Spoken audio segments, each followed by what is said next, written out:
Pangapat, ito ang unang-una kong tatanggalin.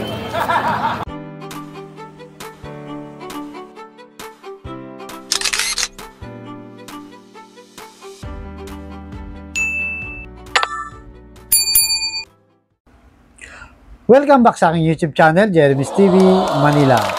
Like, share, and subscribe. Anyway, wala na pong bayad to, libre lang. Tulong mo na rin sa kapwa mo, kay Iskonians, no? At shoutout po sa lahat ng mga Iskonians na patuloy na sumusuporta sa ating channel. Maraming salamat po at mabuhay po kayong lahat. Alright? So, ang topic natin ngayon for today's video, naku po, no? Yorme, bumanat na. Dito, no? Kay Fox Pangan, na asawa ni Mayora. Siya yung unang tatanggalin ko. Yan ang sabi ni Yorme. So, alam naman po natin, no? Kung ano naging issue sa kanya. Partikular, sa health department na kung saan. Siya pa naman yung head ng kagawaran ng kalusugan. Kaya talaga nabiwisit po, no? Itong si Yorme. At binalaan din ang Team Mayora na kung saan. Ang sabi ni Yorme, kung ako pikon, ipapakulong ko kayo. Bakit nga ba nasabi ni Boss Y yan? Pero unahin muna natin, no, yung kay Fox Pangan, mga ka-Iskonians. Bakit nga ba sinabi ni Yorme yan? Nasisibakin na sa pwesto na pag-upo ni Yorme dyan sa City Hall. So narito po, panoorin muna natin ang pahayag ni Boss Y pagkatapos tuloy natin ang ating reaction. Right? Pasok po, Boss Y. Opo. Pangapat, ito ang unang-una kong tatanggalin. Itong pangapat. Asawa ni ate. Nakaupo? Yan ang nagpahirap sa tao sa online schedule sa health center. Correct, no? Nahirapan ng taong bayan. Biri mo, pupunta ka lang sa health center, kailangan naka-online schedule ka pa. Paano kung wala ka cellphone? Paalam na. Paalam na. Nakaupo? Ilan na? Si ate. So yun mga ka-Iskonians, napanood nyo po, no? Talagang gigil na, no? Si Boss Y natatanggalin itong si Fox Pangan. Dahil yan pa naman ang pinaka-ayaw ni Boss Y. Sa totoo lang po, no, mga ka-Iskonians, na pahirapan ang batang Manileño. Especially po, no, yung mga seniors na kung saan alam po natin, yung mas marami nagpapacheck up sa health center, mga senior. Kailangan po, no, ng gamot. Di ba? Di ba? Ang issue pa dyan, walang gamot. Talagang mabibisit si Yorme. Ngayon, tanong po, may basihan ba? Yung sinasabi ni Yorme kung bakit niya tatanggalin at nagpahirap sa taong bayan itong si Fox Pangan.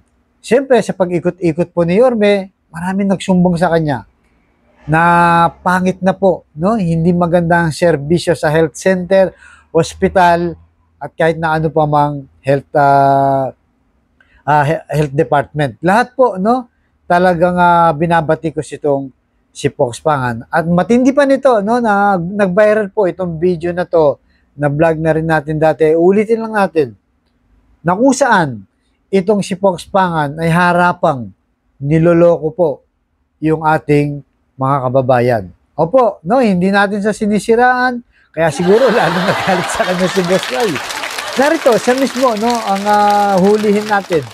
Huling-huli siya actually sa CCTV o sa camera habang kinakausap yung mga nakapila. Actually, nakapila pa nga dun. Siguro nagpapacheck up doon. At ito, tingnan niya sinabi, no. Panoorin muna po natin yan. Tapos tuloy po natin ang ating reaction. Po si Dr. Pangan ang namumuno po ng Manila Health Department, no? Sino po rito ang pumupunta ng health center? Ay, ang konti. Di ba? Bakit? Tumatawa pa siya, no? Ba't di kayo pumupunta? Anyway, ito po yung unang issue. Unang issue. Sinasabi nila, hindi raw kayo tatanggapin pag hindi kayo naka-appointment. Di ba? Hindi po totoo yun. Totoo daw. Ayun, huli Dr. ka. Pangan. Huli. Sorry naman. Huli-huli ka. Oh. O, di sorry. So, di ba, mga Iskonians, nakita nyo po, no? May patawag siguro sa maraming nakapila. Nagtataka pa siya kung bakit walang tinatanong niya, di ba? Sabi niya, unang issue. Unang issue. Sabi pa niya, di ba? Na kailangan daw magpa-online muna bago kayo mapacheck up o ma-register. Sabi niya, di ba? Hindi totoo yun. Di ba? Panloloko po yun.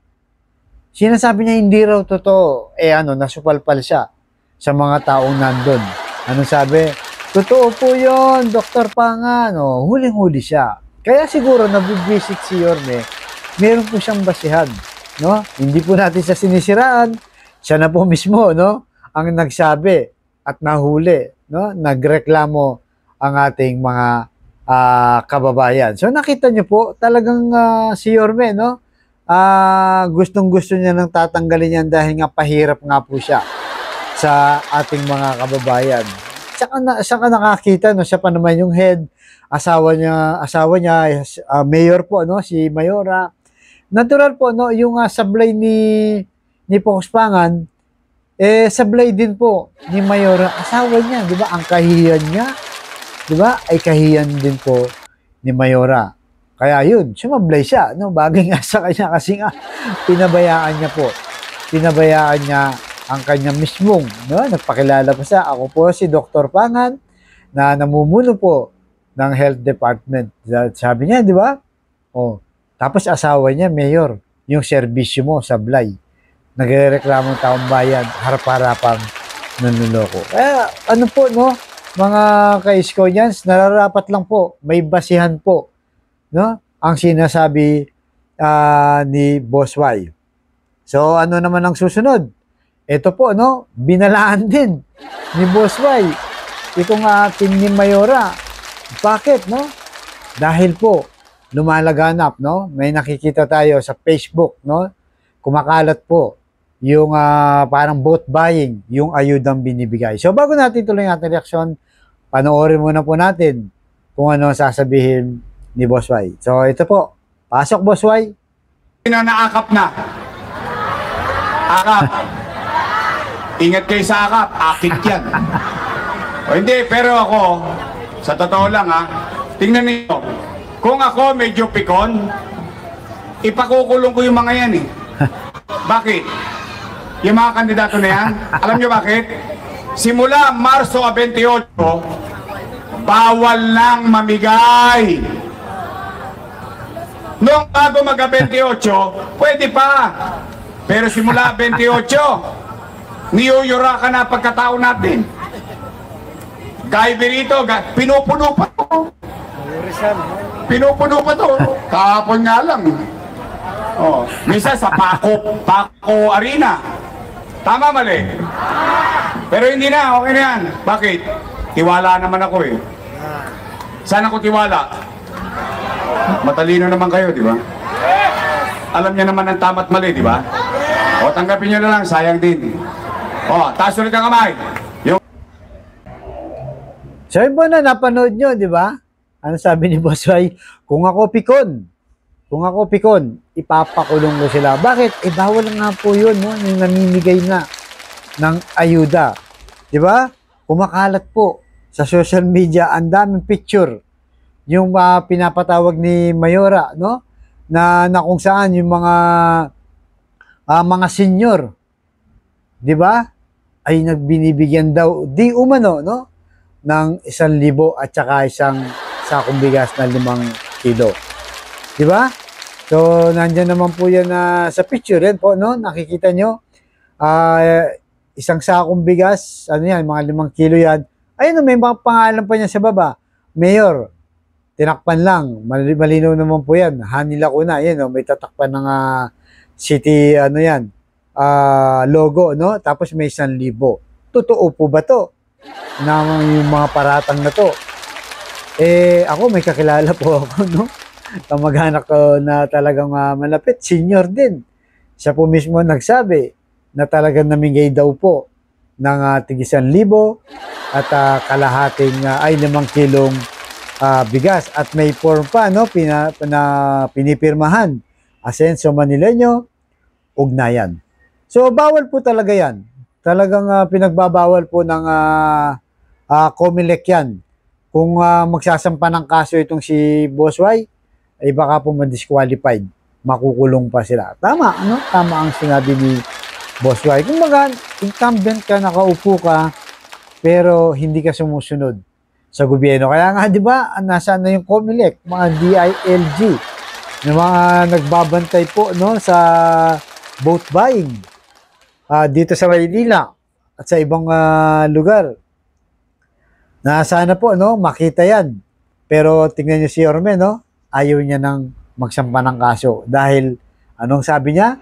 Dahil tiwala po ako sa inyong Batang Maynila. Totoo naman po, di ba? Hindi niya na kailangang ipakulong pa. Ayan na lang niya kasi nga, alam ni Yorme at tayo mga Batang Maynila na sumusuporta kay Yorme, siguradong sigurado tayo na siya po, no, ang iboboto natin. Bakit? Dahil siya yung nararapat. Diba? Sa gawa, sa kilos, napakabilis, no? Sa mga proyekto, napakaganda. Ano pang hinihintay mo? Diba? Ano pang hinahanap mo? Siya lang po ang bukod tanging may deserve na umupo ulit sa Maynila, no? Magiging mayor dahil alam naman po natin kung gaano siya kasipag. At siyempre, no, dahil pinabayaan ni Mayora itong Maynila, kaya pangako kagad ni Yorme, paliliguan ko ang Maynila, kakalawitin ko ang mga Tulonges, ayusin natin ulit ang Maynila. At ang pinakamagandang sinabi po no, ni Yorme, itutuloy po natin ang ating nasimulan. So kung papakinggan mo no, si Yorme, talagang maniniwala ka, hindi siya nambobola kasi nga nagawa niya na kung saan dapat sana no, ang akala po natin nagtiwala si Yorme sa kanyang mga kasamahan dati yan, sila Mayora at buong Asencio Manileño, na itutuloy ang proyekto. Subalit anong ginawa nila? Binago na at pinakita pa sa taong bayan na pangit ang ginawa ni Boss Y. Di ba? Kasama naman silang nagplano. Kumbaga, sabi ko nga, no, napakadali po ang pag-upo ni Mayora. Para na lang siyang pumitas ng bunga. Si Yorme na ang nagbungkal, siya na yung nagtanim, siya na yung nagdilig, di ba? At nang lumalaki na yung halaman, namulaklak na, at namunga na. Nung namunga na, nandiyan na si Mayora. Tinatas na yung pagka-mayor. Tapos itutuloy na lang, no? Mga kaisko niyan, itutuloy na lang, hindi pa niya nagawa. Di ba? Kaya talaga dismayado si Yorme. Kaya nga po, di ba, humihingi ng pasensya si Yorme. Patawarin niyo ako, akala ko rin itutuloy niya, pero hindi pala. Kaya mga Batang Manileño, no? Huwag na po tayong papabudol muli. Vote straight na po tayo. Yorme's choice po, ha? Huwag na natin bigyan kontrapelo si Boss Y para mapabilis po, no? Sa napabayaang 3 taon ng Maynila para mapabilis po ang pag-angat natin muli at sumikat ulit ang Maynila sa pamamagitan ni Boss Y at siyempre si Ma'am Chi Atienza at ng buong Yorme's Choice. Alright? So mga kaisko niyan, ano po masasabi niyo dito sa banat ni Boss Y? Na real talk lang naman po, hindi to kasiraan. Yan, pinakita naman natin yung mga ebidensya. Kaya tayo po, kahit anong mangyari, tuloy-tuloy po tayo hanggang sa may panalo natin si Boss Y, si Vice T, at ang buong Yorme's Choice. Alright? So hanggang dito lang po. Abangan niyo susunod kong vlog. Thank you very much po at pagpalain tayo ng buong may kapal. Manila, God bless.